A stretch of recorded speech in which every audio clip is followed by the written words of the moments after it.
I'm pretty sure most of you guys play Enderman 2, and if you guys like the Easter update, and you see this door up there, and you try your best to open it, but it doesn't work, and you're like, no, open!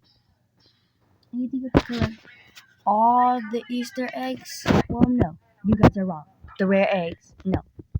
You only collect the big eggs.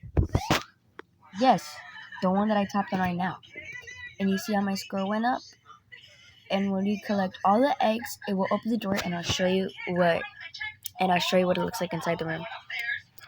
And here's the secret room. It's not that cool how I would expect it to be.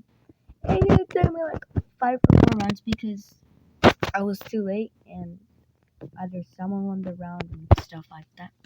So yeah, here's the secret room.